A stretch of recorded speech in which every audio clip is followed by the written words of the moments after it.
I perhaps expected Void Spirit to be banned out. They go with the Ember Spirit. So basically what they needed is a hero that can go in first that also brings a little bit of control.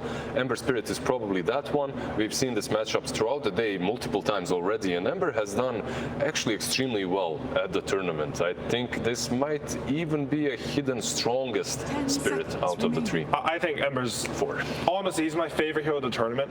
I do think that today specifically, Storm has had really good lanes versus Ember, but we saw in the LGD series, Ember's timings and like the pace of the game you can play, one mistake from the Storm team and he can just completely take over the game.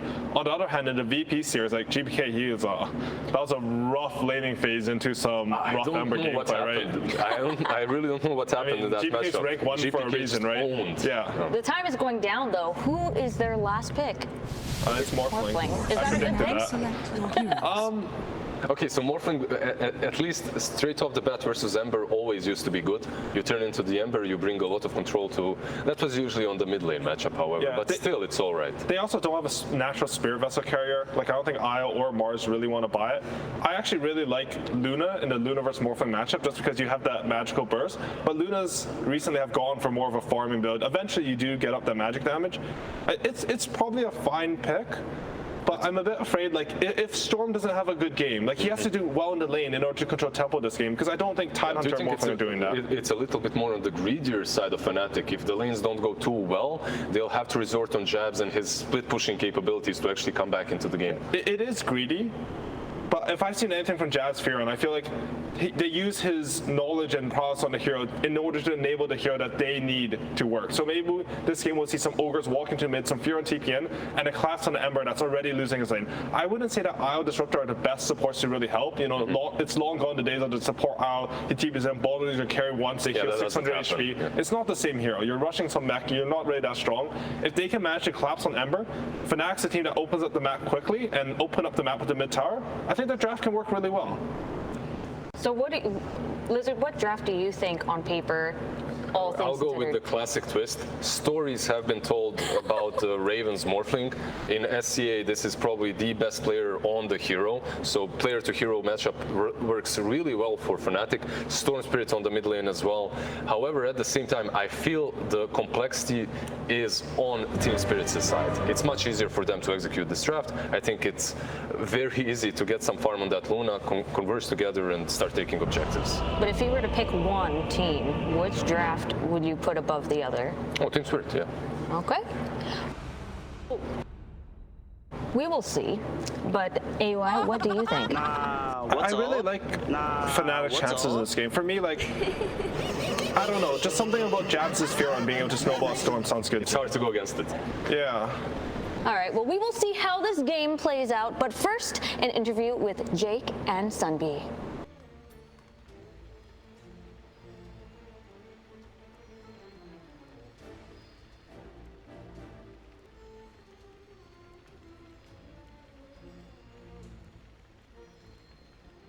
Are they roshing? Hey, we can see you in the Roche pit. We see you doing it.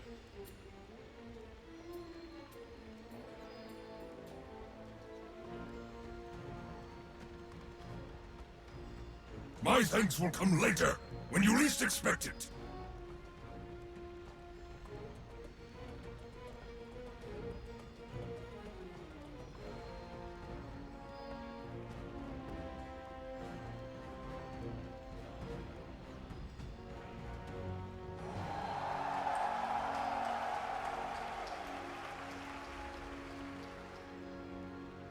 Lose together, win together, slay together, slay together. Honestly, I'm really impressed. Thank you so much, Jake, and Sunbee throwing it out there. He's got a pretty good Mars trend. Yeah, wow. We've seen it. Shocking. It turns out coaches do their research, and they're well aware that he's perhaps, I mean, that's the second time now that he's actually been complimented by his opponent on his Mars play. So I hope they're showing Collapse these interviews after. I mean, they keep on giving it to him, though, so who knows? It's true. Not much of a compliment, is it? No. Yeah, he's really, really good. You know, they're just telling some lies to this guy. But we'll see how it ends up going, as they already we are into this game. We did have a short pause at the start, which means we get no gameplay at all right into that one. I'm really curious to see how this whole matchup works out with, you know, getting, again, the Nature's Prophet on jabs. He's looked so impressive on it in many of the games that we've seen, blocking out camps, and particularly when you're playing against this Io Luna, the hero that wants to stack up those Ancients. It's going to be annoying. Yeah, and it goes the whole game, too. It's not just like this early game sort of acceleration and ramp up that you're preventing on the Luna by stopping those Ancient stacks. It's also just the full-out vision game throughout the match, trying to figure out exactly, like, you know, where should we smoke to right now, right? You know, or just like catching some random creep wave and delaying it to mess with some sort of a push you might be going for somewhere else on the map. Just very good at changing the game state from this hero, and truly a very unique hero movement-wise. And on top of that, they have the other hero with the most freedom of movement in the entire game in Storm Spirit. Not bad at all if that's the thing that you're trying to prioritize. Is we do see the movement out onto those bounty runes, and it looks like it's going to end up being 3 for Team Spirit, actually, as Collapse able to pick up both of those up on the top side of the map. Not bad at all, not bad at all. And heading out to the lanes, already they're going to have the Io dual lane together up there on the top side with the Mars. Oh, look at jabs down here. Look at this damage with the Blyson. Oh, yeah. Getting in there. Unfortunately, Luna, she's a little bit fast, so she won't be punished quite as hard as others. Also didn't get a creep block off. That could have been pretty good, but still, that's free right there. Well, you can see now as we take a look at all 3 of these lanes, Chuan playing against Toronto Tokyo, and the panel talked about this already, the sort of woes that we saw in the laning stage the other day. Some of that felt like, you know, maybe potentially nerves out on the big stage or what have you.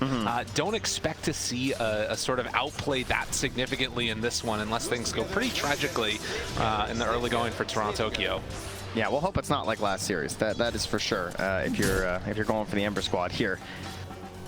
I believe the last time that we watched Fnatic here in their lower bracket match versus Undying, they also had the Nature's Prophet, and they're playing it versus this Disruptor too, I think. Or at least we've definitely seen this before, but yeah. Nature's Prophet into Disruptor, not a great time. There's not a whole lot you can do, obviously.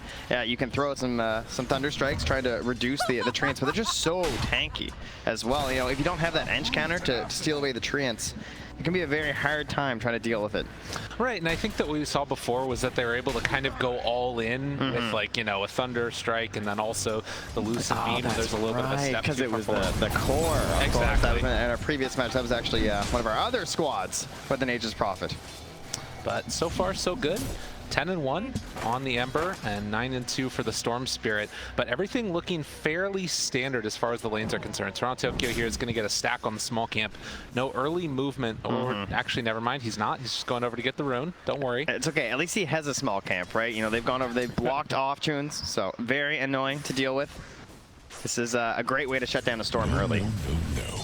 Anything that you can to slow down that snowball that we've seen so often, and particularly, you know, a couple of these heroes at various points have looked really strong together. You get a little bit of a half pull there by DJ. Now, will he go for the high ground sentry?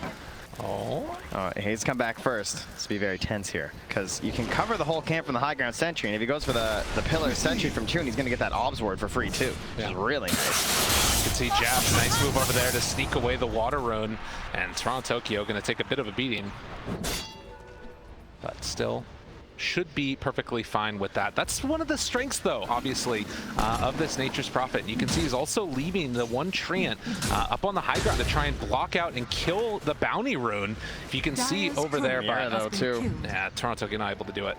Yeah, couldn't get it in time, though. Toronto gets there, so very nicely done. And also losing the courier. So now down to the bottom lane goes Jabs to try and give a little bit more assistance over to Death. But Death just doing kind of fine with that nice spear up top. But yeah, well played. Pushes him back in afterwards. And DJ, that's going to be first blood drawn by Mira. Not bad at all.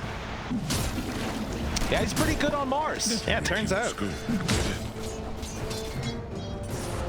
Very tough lane for an Ogre, obviously a pretty big target, this Ogre Magi, as he sort of waddles around, but you're hoping to essentially win the war of attrition when you play Ogre in lane, and going into an Io and a pretty tanky hero in the Mars can be a bit difficult, especially because Mars tends to rely on like mana issues and should have a little bit more to spam with the help of Mira. True. As we see Toronto Tokyo force back a little bit, holding on to that mid lane, and yeah, the empty bottles for both of them will be another water rune that spawns spawns, but not sure. Ember is actually going to have to walk all the way back home. So definitely a good start here for the Storm Spirit. Chaps is just so annoying too. Absolutely. Just what he does, man. Oh, don't watch that. Only the one tree. That's fine. It's okay. 50% accuracy for now, at least. So can he actually get a courier snipe here as he's going to walk up towards the top spot? Oh, that would be the Soul Ring kill too. That would have been so bad, actually. Wow, just a little bit late, but we'll still be able to find the kill on the courier, and now going to try and get a little bit fresh up top. Get some help onto this lane. If he's not careful though, Collapse could maybe just turn onto both of them.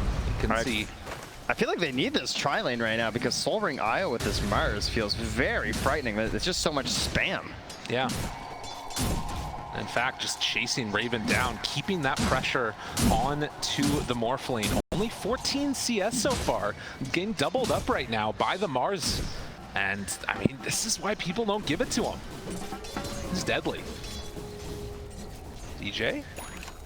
And they get zoned out also. And yeah, this top lane is just a little bit of a bully session that we got coming here from Team Spirit. They were at least able to get this pull off, which Collapse is now afterwards going to kill off these large camp as well. But it gives a little bit of free time to Raven. Down bottom, jabs.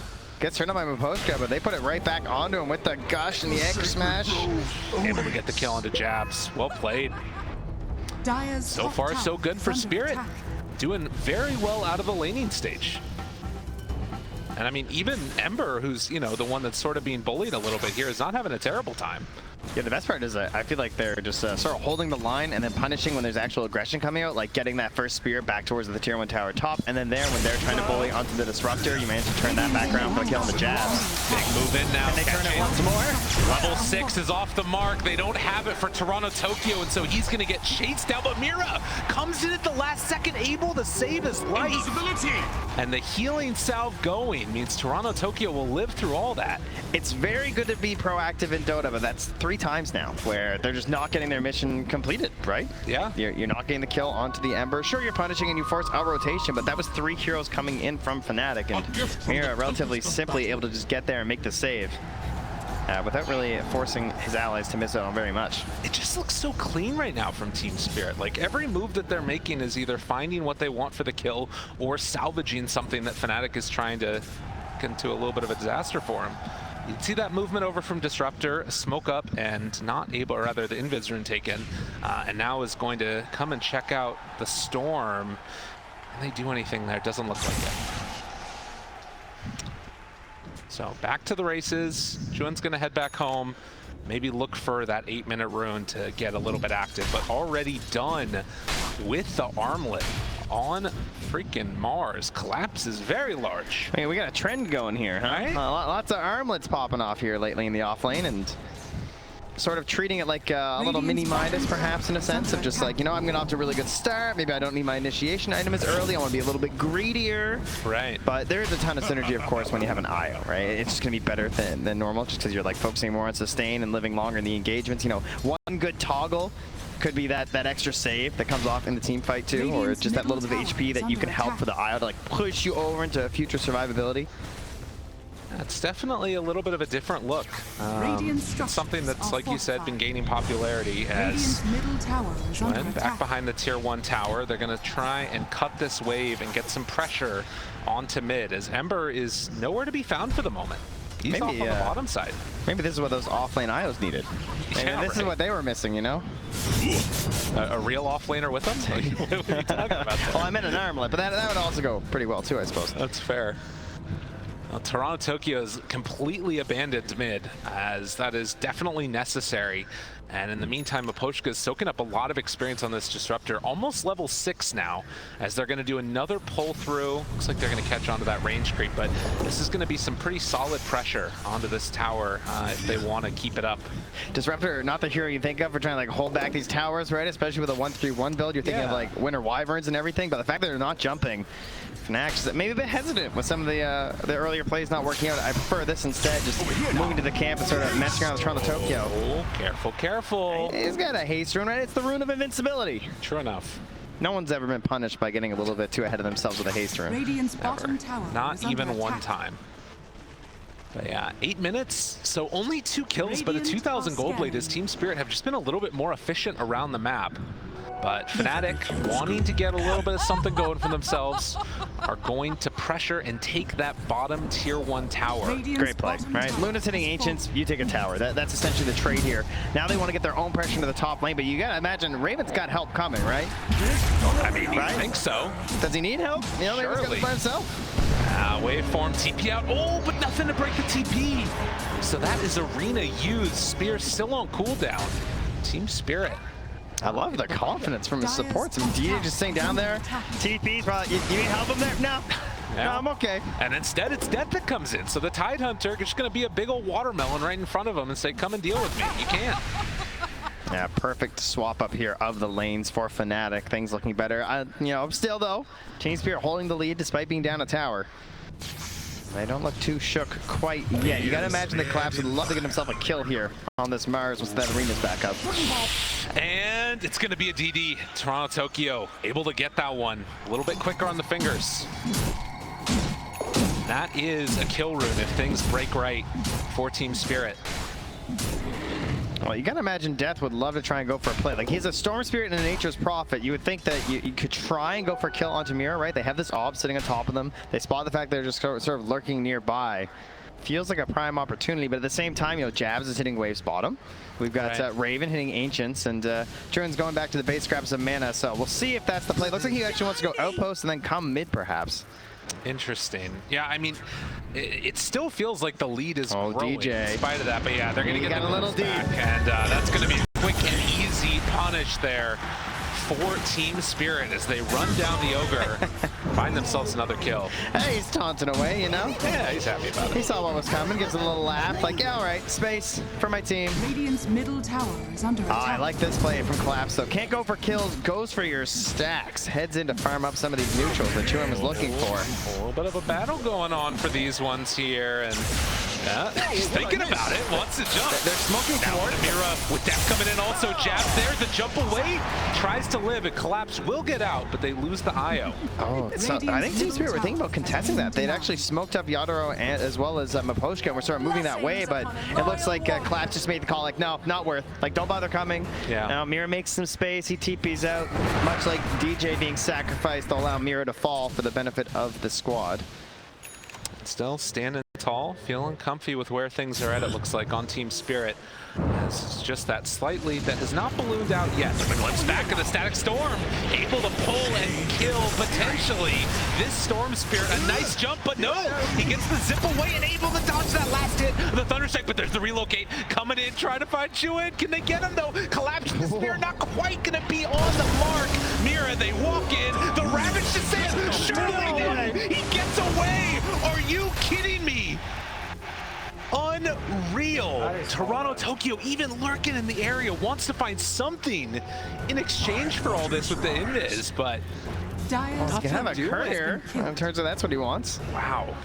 It's a very small prize after what looked like a mid kill. Yeah, unbelievable stuff. Great saves coming in there from the team. And it just feels like Fnatic finally getting themselves their own stifling of some moves there. Team Spirit trying to go for the plays. Still a healthy lead here, 3 to 4K-ish net worth for Team Spirit.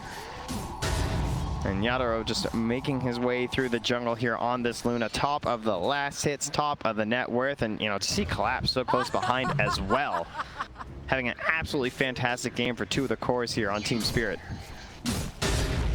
He really does feel like he's been the one that's been able to set that tempo pretty consistently as the Spear's going to come out now onto Death. Stand back, I'm hitting the tower. Just move out of the way. And Death is slowly but steadily getting whittled down. Still 80 seconds before Ravage is up, and he has to actually back out of there. They can't fully commit for the kill, but if he sticks around, he will die. So waddling is a little bit OP for the Tidehunter, as he will walk away from them all. Oh, they're going to clear up the vision around here first. Again, just sort of playing the front line here for Yadoro. Like the way that they're moving across the map, from having to balance out any potential smoke ganks that could come towards their precious Luna. Just continues to rise there. I imagine Fnatic just looking for that first big item. particularly the Orchid for Chun was being looked at here, and has one of the Oblivion staffs done, and then of course have an opportunity to perhaps kill Toronto Tokyo. Toronto Tokyo though is going straight for the BKB this game after the Falcon Blade. And we saw something also as that was going on mid.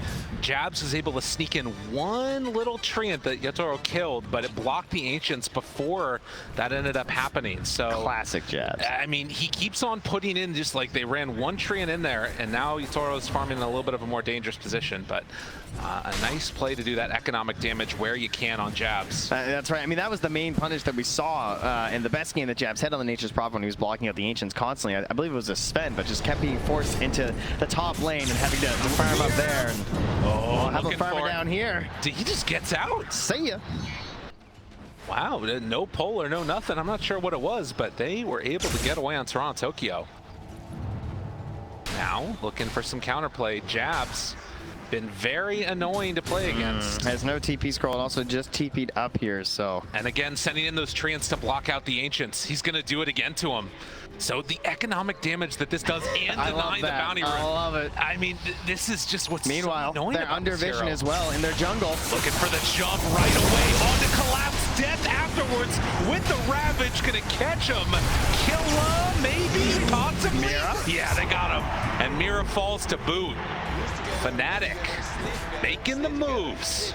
Yeah, couldn't find the relocate there. Too many heroes around. I wasn't confident they'd be able to succeed in it. Excellent punish there. Staying back onto the tower from Jabs and then having that very defensive vision. Sort of knowing, I think, that Team Spirit want to play in this area, right? Because you're forcing them out of their triangle. You're not allowing Yatoro to be in there, so he's going to have to play further up on the map on the Luna, which means you have to play further up as his allies to help protect that Luna. And you know that this Mars wants kills. You know he's bloodthirsty. And look again who it is. I'm so glad this is happening on the main stage, because in group stage, I felt like I was going insane watching this. Look at this. It's unbelievably annoying. And nobody, I mean, this is the thing, right? You try and play Dota to be so efficient, which means that nobody's supposed to be there as the camps are spawning, because they're supposed to be farming somewhere else. And then you show up, it's like, oh no, the gold's gone. The hell else are we supposed to do? This must just break a carry player's heart. You know, they got all their little spreadsheets. Yeah, I love how he pings it too. And then look, they're checking for wards. Right, so there's a ward spot back there where you can break a tree and plant a sentry, and the only way to see it is those vision type spells. Oh man. My poster's gotta be like, dude, I promise you, there is no sentry in there. So frustrating for Team Spirit, and this is the punish. The Nature's Prophet getting picked. I swear, even if they lose this game on Fnatic, like I feel like this has got to be so taxing to play against. Hello again. They need a theme song or something at this point. They're just there. And like, you know, Team Spirit, they're up on the other side of the map trying to make things happen. And in the meantime, they're just passively here we go. That's an Orchid reveal. This could be a good kill if they can get it. And it looks like they will. Toronto Tokyo goes down. Fnatic making these plays. We got a very dangerous 1,000 gold to farm here for an Ember Spirit when a Storm is going to be roaming the map looking for your head. That Orchid always going to be prepared and searching for you, I am quite sure. Close to the BKB. Oh, look at this! Right away, getting a little bit of retribution. That ward, ladies and gentlemen, making it easy. Even having the sentry just so close by to catch that Obs ward, but you know, the vision there from Chun obviously not enough to save him. Yeah, and Jabs just going to TP out of that one. The collapse relocate back with Mira to the bottom side of the map. And again, Toro not to be dissuaded from keeping the pressure on and now farming into their jungle potentially. Has the BKB. Where do we go from here? Well, I imagine Team Spirit are going to try and bait out Toronto Tokyo. Might see a play like that, where you can see them now, like Collapse and Mira, kind of like shadowing Toronto Tokyo on the map because they have the BKB on Collapse. So perhaps hoping that a similar jump play will be attempted there from Fnatic, and they'll look for the punish once the Storm's back up. But very deep vision here from Fnatic, spotting out actually all the movements lately from Mira and Collapse. Over on the right-hand side of the mid lane, they had wards there. Now they just moved through the triangle. That was also just spotted again. So they should have a very good idea of the current game plan here from Team Spirit, and it's involves the death of that top tier 2 tower and taking over your jungle. You can see that these treants also in on that vision game. They're going to pull him back in now. Catch on the Jabs, caught onto a tree, and killed off. So Team Spirit tired of the shenanigans and wanting to keep the pressure on, take down this tier 2 tower, turn to the outpost. Yeah, I doubt this glyph will end up stopping their assault here. So as you said, right on through. Dire's top tower And big goals attained here for Team Spirit. Now instantly TPing down to that bottom lane as well. Collapse coming down here. Relocate as well with the glimpse. And pulls him in right in to bring him down. As they turn on to death, can find that kill. There's a lot of fancy stuff going on by Fnatic, but Team Spirit just easy peasy take it down with the Luna IO. Well, we got a lot of BKBs being worked on this game. We're trying to get as many kills in as we can before they're out here. About 400 gold away there for the Tidehunter as well. So some early BKBs pretty much for everybody in this game. And that means that if we head into that mid and late game, we're going to be having to keep a careful eye on a lot of these timings. Something to watch for sure. Team Spirit, they don't want to get to that late game necessarily. If they can keep this going, go right into Roche. It is going to be scouted. And obviously with the Storm Spirit, with the Tidehunter coming back up soon, can Team Spirit do this in time? I mean, they know it's happening. Yeah, okay. No, thank you, says Fnatic. It's Death. Don't bring him over. They're thinking about going. Tempted. They're thinking about going. They're going to be a little bit too late though, and now they walk right into this one. If he's not careful, might end up getting chased down and killed. Does have Ravage still. The glimpse back in. Immediately caught the Ravage used by BKB in response. Team Spirit, they're too strong. Mira, silence, chased down, but they can't find that finish. So the trade ends up being a 1-for-1, but Ravage used. Yeah, Ravage. And another one afterwards. DJ pulled back in by the glimpse, and Jabs also. Jabs. Oh, he's so slow. Throws out the Sprout, doesn't have anywhere left to go, and he too will fall. Team Spirit having none of the shenanigans. All that from a Roche Fnatic even knew was going on, but that temptation to contest. You have the Storm, you have the Ravage, you think, oh, but what if we could just, get in there and grab the Aegis? Chuan's like, I've done this. We did a group stage. It was awesome. I zipped right through. I killed Roche. I took an Aegis. Not so much this time. Unfortunately, wasn't there in time to be able to go for that steal. And now Team Spirit, again, coming down from that upper bracket, looking to try and go up game number 1 in this best-of-3 elimination match. A 6,000 gold lead. And time and again, we're seeing this Luna pay dividends. Well, they want to keep the pressure up here with the Aegis smoking up. That's a Daedalus. That's a big item. That's a lot of damage. Radiant are scanning. 15,000 net worth right now on this Luna. And that arena and the Ember, like the chase down potential as well as the setup for the relocate, there's just so much time, It's going to be very hard to get away. The BKB's here for Tide, though. Oh, they're coming down bottom. They had a good idea of this too. Now he does have TP. He has the Essence Ring as well. This is one tough Storm to get. Jabs also using his Lord to TP in here. And instead trying to get aggro. Able to find a kill, but doesn't come at a cost to relocate in. Chuan going to fall. Jabs afterwards also in the dirt. I feel like Chuan's just like, oh, there was a tree there, right by that little signpost. Very unfortunate. Thinking about chasing this now with the relocate. They couldn't take the outpost in time. Has to turn into the IO to tether away. Oh, man. That was the skin of his teeth there. That's a pretty quick move. Yeah, not bad. I mean, to be fair, he knew the IO was coming for a while. But True, yeah. true. Nonetheless, impressive stuff. Well, Fnatic this time trying to find little pickoffs during an Aegis timing, hoping that you can utilize that time to, sort of delay your opponent from pushing as a single, 5-man blob. But they get punished, going for it, using their own wards, and now, of course, with the Storm being dead, and now this Aegis having been there for a while, your vision starts to decay in these situations. Like for Team Fnatic, because they just haven't been across the river in a while. They got 1 ward left. It's going to expire soon, so now the ward's going to get very defensive here. And with the range of initiation that you have on the side of Team Spirit, sometimes these defensive wards, they're not very helpful if there's any vision ahead of the path here for Team Spirit. I imagine they're going to look for some really nice deep wards. Hoshka's got 3 sentries and 2 orbs, so goes for one pretty deep in the triangle on a pillar though, so may get dewarded. Would love to get one on the other side of the map too. Yeah, this is the position where they're going to try and keep that pressure on like you're talking about, and you can see at the same time, Jazz getting going on. Hello. It was nice of you to give that one away, but the ward drop down won't be enough to keep them alive.